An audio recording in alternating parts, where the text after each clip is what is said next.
नमस्कार भक्तों, एक बार फिर से स्वागत है आपके अपने YouTube चैनल अध्यात्म टीवी पर। सबसे पहले आपको महालक्ष्मी व्रत की हार्दिक शुभकामनाएं। माता लक्ष्मी आपकी सभी मनोकामनाएं पूरी करें, हम यही आशा करते हैं। आज के वीडियो में हम बात करेंगे महालक्ष्मी व्रत कथा के बारे में।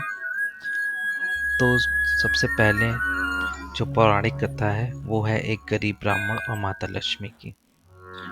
तो चलिए वीडियो शुरू करते हैं। प्राचीन काल में एक गांव में एक गरीब ब्राह्मण रहता था। वह भगवान विष्णु का परम भक्त था और सदा उनका ध्यान करता था।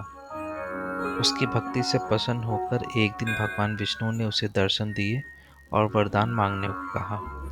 ब्राह्मण ने निवेदन किया, हे प्रभु, मेरे घर में सदा लक्ष्मी का वास रहे।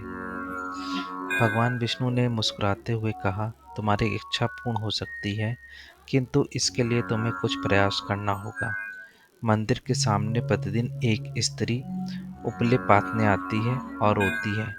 तुम उससे विनम्रता पूर्वक अपने घर आने का निवेदन करना। वह स्त्री वस्तुतः देवी लक्ष्मी है।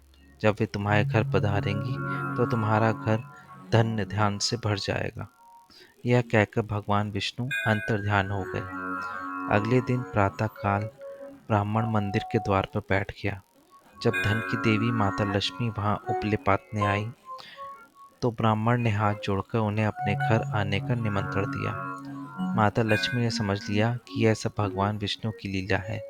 उन्होंने कहा, यदि तुम 16 दिन तक महालक्ष्मी व्रत विधि विधान से करोगे, प्रतिदिन प्रातः सूर्यदेव और रात्रि में चंद्रदेव को अर्घ्य दोगे, तो मैं स्वयं तुम्हारे घर आऊंगी।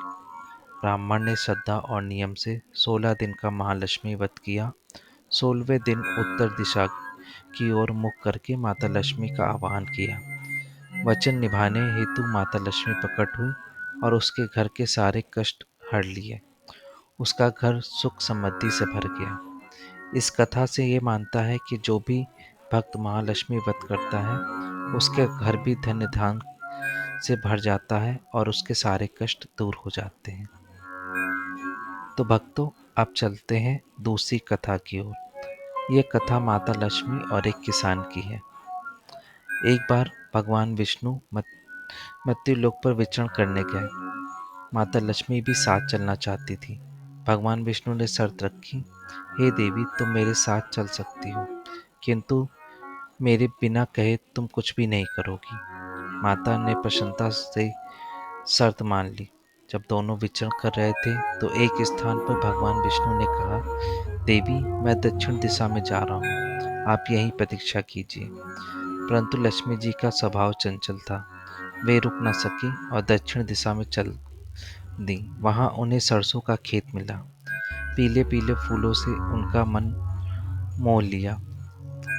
उन्होंने फूल तोड़कर श्रृंगार किया। आगे बढ़ी तो गन्ने का खेत आया। गन्ना देख के उनकी इच्छा हुई कि वो गन्ना चूसने लगी। इतने में भगवान विष्णु लौट आए। माता को गन्ना खाते और फूलों से सजी देखकर वे क्रोधित हो उठे।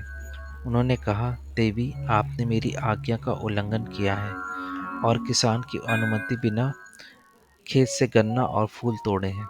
यह अपराध है, अतः आपको 12 वर्ष तक इसी किसान की सेवा करनी होगी। भगवान विष्णु स्वयं क्षीर सागर लौट गए। माता लक्ष्मी विवश होकर वेश बदलकर किसान के घर में रहने लगी। उन्होंने किसान की पत्नी को समझाया कि लक्ष्मी प्रतिमा की पूजा करो, जिससे घर में धन्य धान आएगा। किसान की पत्नी ने वैसे ही किया। धीरे धीरे उसका घर समृद्ध हो गया। 12 वर्ष बीतने के बाद भगवान विष्णु जी लक्ष्मी जी को लेने आए, किंतु किसान ने उन्हें जाने नहीं देना चाहता था। तब माता ने कहा, कार्तिक कृष्ण त्रयोदशी को विधिवत मेरी पूजा कर कलश स्थापना करो। कलश में रखा धन ही मेरा रूप होगा। तब मैं अदृश्य रूप से तुम्हारे घर में सदा निवास करूंगी। इस प्रकार धनतेरस पर माता लक्ष्मी की पूजा की परंपरा आरंभ हुई। दोस्तों, अब चलते हैं तीसरी पौराणिक कथा, जो कि महाभारत काल में महालक्ष्मी व्रत की है। महर्षि वेदव्यास एक बार हस्तिनापुर गए। महाराज धृतराष्ट्र ने उनका आदरपूर्वक स्वागत किया। माता कुंती और रानी गांधारी ने उनसे निवेदन किया, हे मुनिवर, हमें कोई ऐसा वर बताइए जिससे हमारे घर में सुख समृद्धि और राजलक्ष्मी बनी रहे। व्यास जी बोले, हे देवियों, भाद्रपद शुक्ल पक्ष अष्टमी से आरंभ होकर 16 दिन तक महालक्ष्मी व्रत किया जाता है।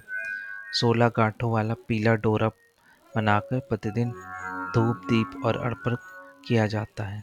अंत में अश्वनी अष्टमी को मिट्टी के हाथी पर महालक्ष्मी की प्रतिमा स्थापित कर पूजन होता है।